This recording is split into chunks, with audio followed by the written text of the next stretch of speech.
Some of the things we've reviewed so far in our lessons, we've talked about properties of acids and bases, and we've actually reviewed the nomenclature rules of how to name acids and bases. So we have finished through page 5 in our note pack. Well, where we are now is on the top of page 6. In today's lesson, we're going to consider hydrogen ions and the measure of hydrogen ions in terms of acidity. So top of page 6 in our note pack, please make sure you're in the same spot I am. I have a writing utensil, and I do need a calculator for this lesson, so be sure that you have access to a calculator so you can hit along with me as we practice hydrogen ions and acidity. By the way, this lesson also assumes that you've done the pre-reading exercise that introduces the concept of the autoionization of water, laying the entire foundation for our pH scale. And so we'll begin where it says hydrogen ions form from water. Once in a while, occasionally, collisions between water molecules are energetic enough that hydrogen ions are transferred from one water molecule to another. And you've actually depicted this in terms of a diagram on your reading guide.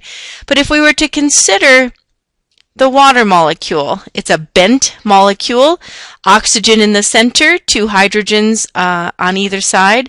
The approximate bond angle here is about 104.5 degrees. So, 180, of course, is a straight line.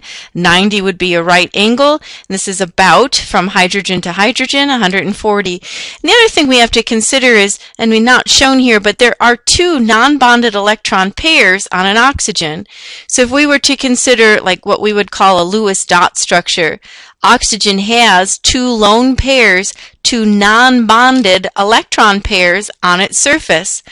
That can be depicted with a model something like this, and again, the red representing the oxygen, the hydrogen atoms coming out at about 104 degrees, and then notice these big electron clouds up on top of the oxygen atom.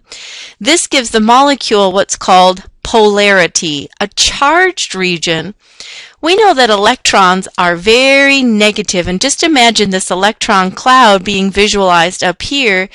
Electron clouds are going to give this area a region that is negative. This is a Greek symbol, a small sigma, for those of you who know your Greek letters, indicating a partial negative charge. We know that the oxygen is so much stronger at pulling the electrons in this covalent bond towards itself, it gives these areas next to hydrogen areas that are positively charged.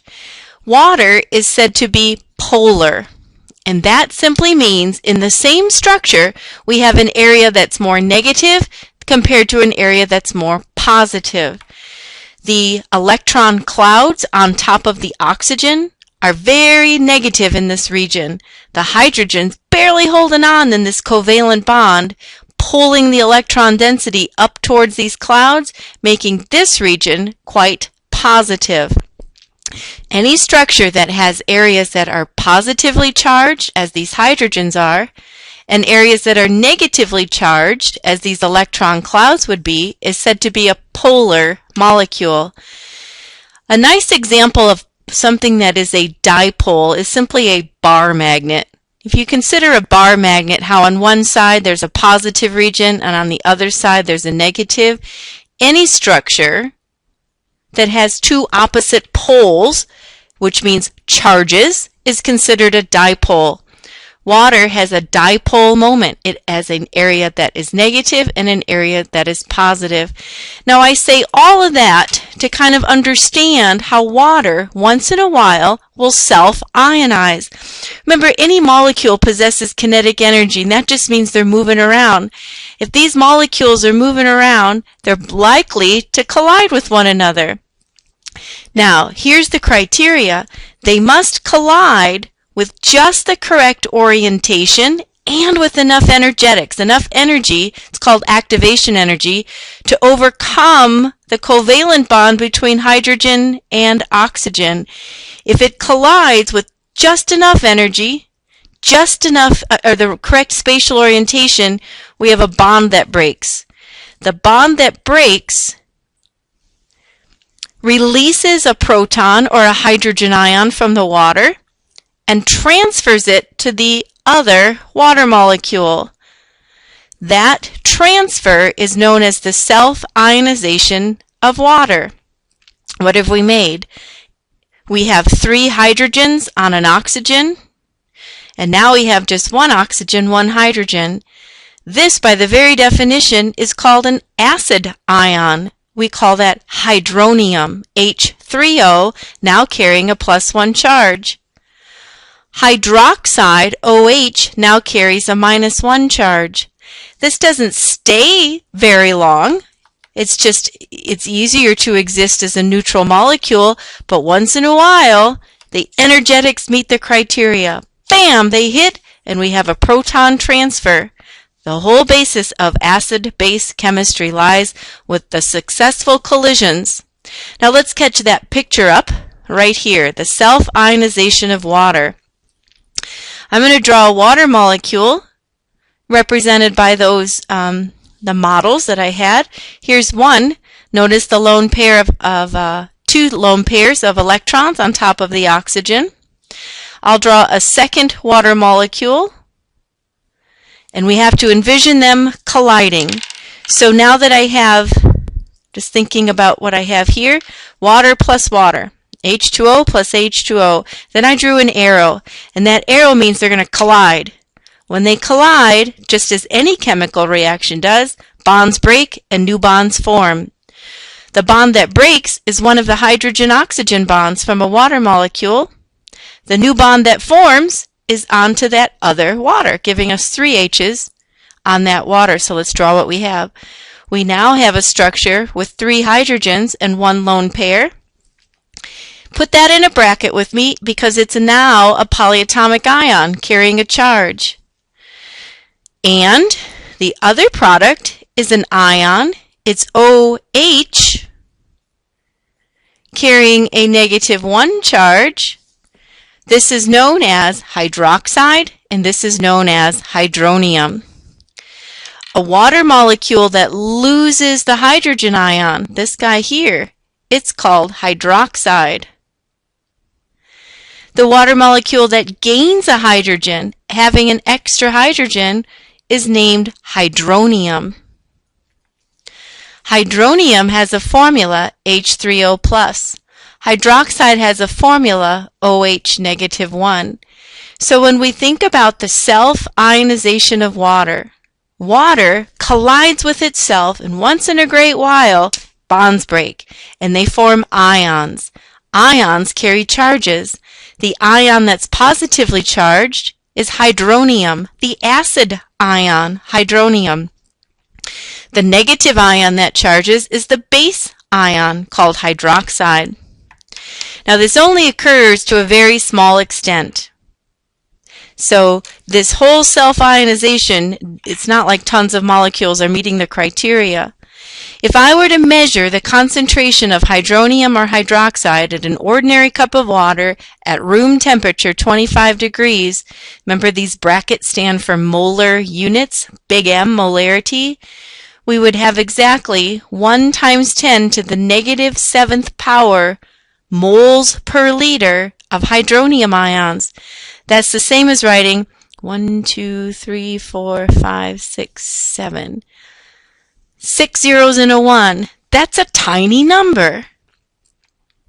That many moles per liter of hydronium ions exist at any particular instant in time in a cup of water. Now, think about it. Every time we form a hydronium, we form an equal number of hydroxide. So the very same number gives us the concentration of the hydroxide ion as well.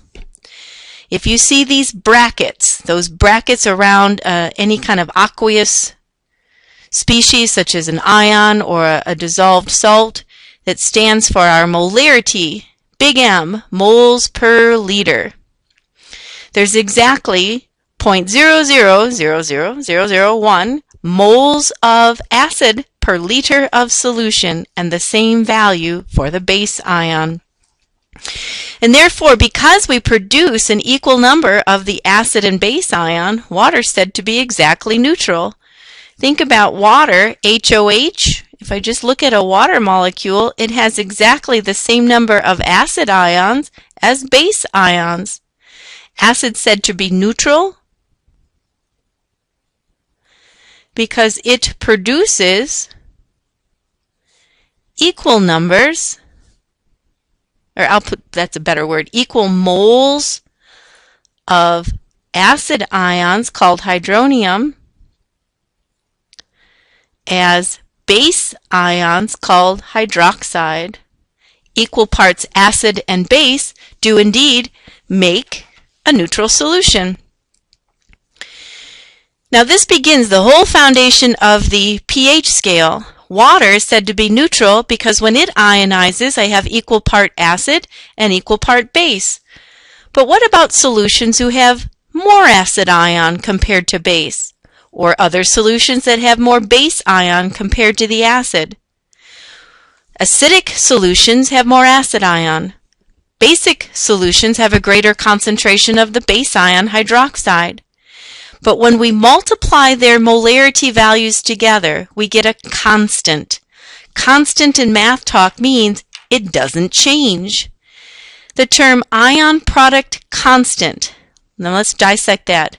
Ions. The ions of water are hydronium and hydroxide. The ions, then the next word says product. Now in math talk, that means to multiply. And in math talk, constant means it doesn't change. When I multiply the ions, I get a constant, multiplying their molarity. The concentration of our acid ion in molar units times the concentration of our base ion is always a constant, and it has a value of 1 times 10 to the negative 14th, and technically its unit would be molarity squared, molar times molar units. This number is called the ion product constant for water, 1 times 10 to the negative 14th. Why does the pH scale top out at 14? I'm beginning to see the foundation. Why is a solution that has a pH of 7 exactly neutral? Well, I'm beginning to see a correlation. That the exponents on the hydrogen or hydroxide ions start giving us a numerical insight into a logarithmic scale known as pH. So Kw, the ion product constant for water, and those of you who are sharp at your algebra, 1 times 10 to the negative 7th times 1 times 10 to the negative 7th in an ordinary cup of water. When these two are equal, you can see that you add exponents, and that's where the 14 is coming from. The concentration of hydronium, when multiplied with the concentration of hydroxide, no matter what these values are, they indeed reach a constant, 1 times 10 to the negative 14th. So think about that mathematically. If I increase the number of hydrogen ions, the acid ion, if this goes up, base ions must go down because when they multiply, they reach a constant. More base ions, hydronium must go down because when multiplied, they give a constant. If we have solutions where we have more hydrogen ion, and let me just stress, chemists, and this was in your reading, chemists will often interchange the term hydronium, let me get rid of this, H3O plus, hydrogen ion, same thing, and the word proton. You wrote that in your reading guide. Hydronium, same thing as hydrogen, same thing as proton. Sometimes I write hydrogen ion. Sometimes I write H3O, hydronium ion. In my mind, we have to say, oh, same thing. If we have solutions where the acid ion, hydrogen, is greater than the base ion, we call it acidic. If we have basic solutions, we have more hydroxide. So another name it asks us for the basic solution, you had written a moment ago in your reading guide, the term alkaline. Alkaline solutions are basic solutions.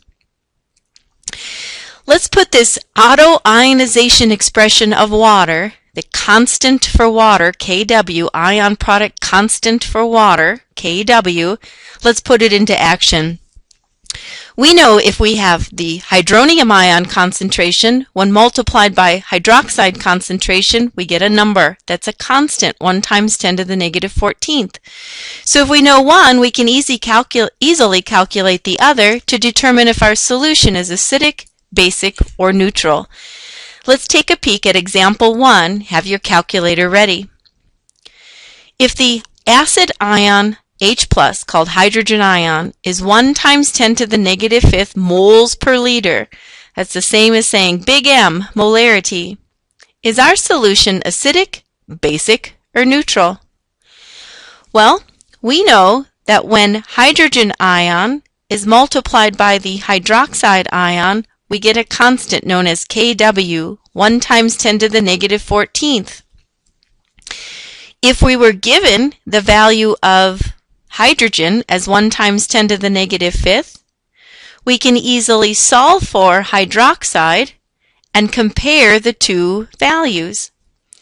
If hydrogen ion is larger, it's acidic. If the base ion is larger, it's basic. And if they're exactly the same number, the solution is said to be neutral. Let's try this on our calculator. To isolate hydroxide, we start with 1e negative 14, and we're going to divide that by our hydrogen ion, 1e negative 5. What do we find? We find the hydroxide ion equal to 1 times 10 to the negative 9th molar units. Now, compare our two numbers. Here's what we know. Hydrogen was given as 1 times 10 to the negative 5th. Hydroxide now we've determined to be 1 times 10 to the negative 9th. What's actually the larger number? And think about that for a minute before you just guess. I'm going to write this guy in terms of a decimal, 0.0001 molar units. I'll write this guy in terms of a decimal, 1, 2, 3, 4, 5, 6, 7, 8, then the number 1. What's the larger number? Well, it's actually this guy. And if hydrogen ion is greater than the hydroxide ion, our solution is acidic. We'll soon learn that that pH has a value of 5, the power of 10. See, the pH is a logarithmic based 10 function. This solution would have a pH of 5.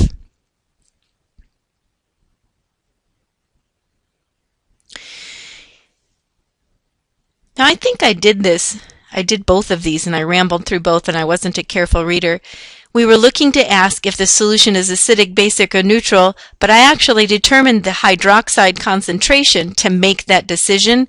So, friends, example 1 has been accomplished. I kind of did it without reading the second part out loud. I used the ion product constant for water, take Kw, the ion product constant for water, Kw, and I divided out the value of hydrogen ion, thus determining the hydroxide. Ion product. Multiply the two ions and you get a constant, the top of our pH scale, 1e negative 14. Let's turn the page when ready.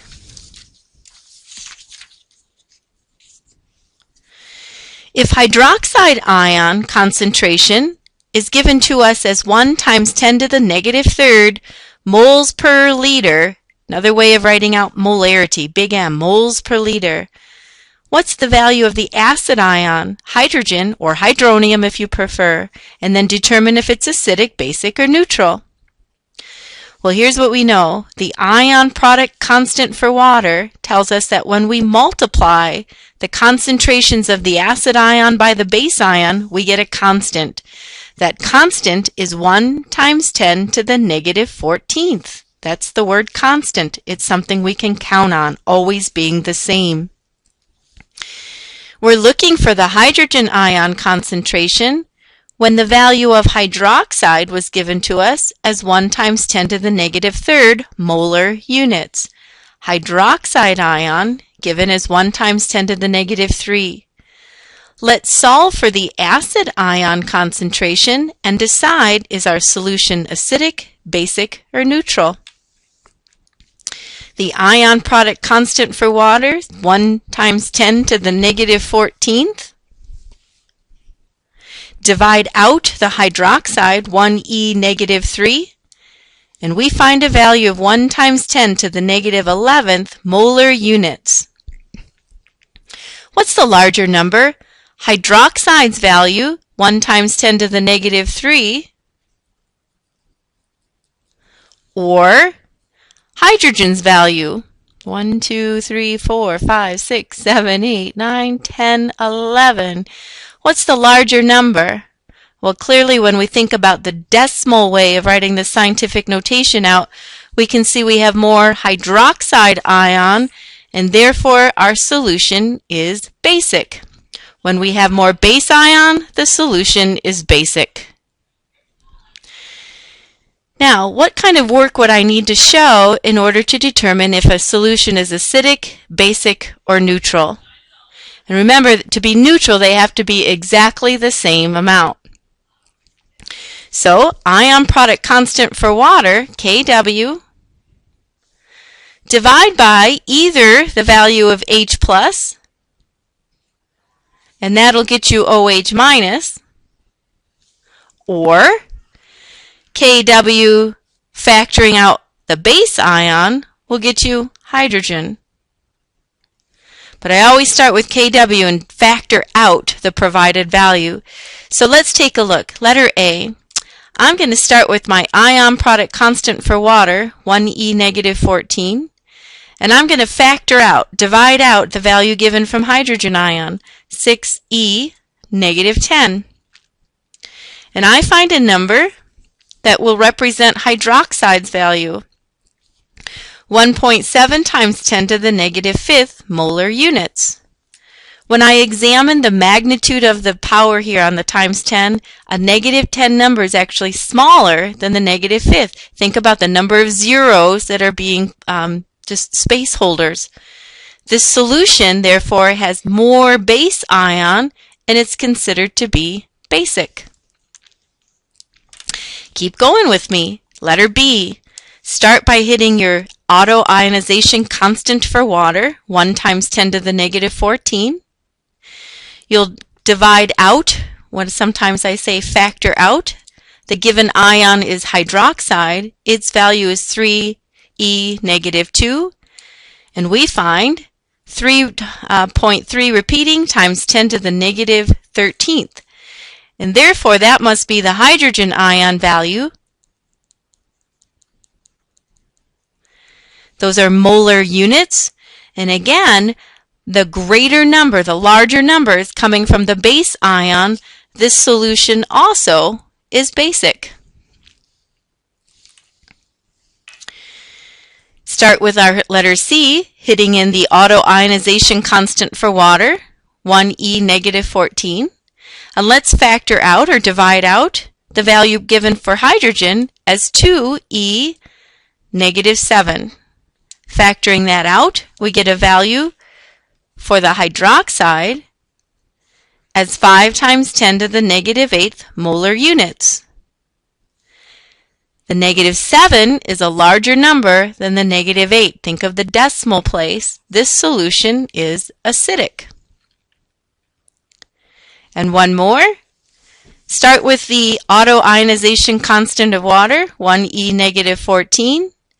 Factor out the provided hydroxide value, 1e negative 7, and just as you might have predicted, they come out exactly the same.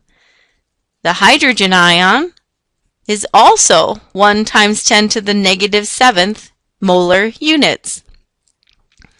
Look at those values are exactly the same. When we have an equal number of base ions as acid ions in solution, this solution is said to be neutral. Acid and base neutralize when they are the same amount. At this time, we'll stop our video lesson on the autoionization of water. You've completed your reading guide. You've completed your note pack lesson. You are now ready to go to work on your practice homework page.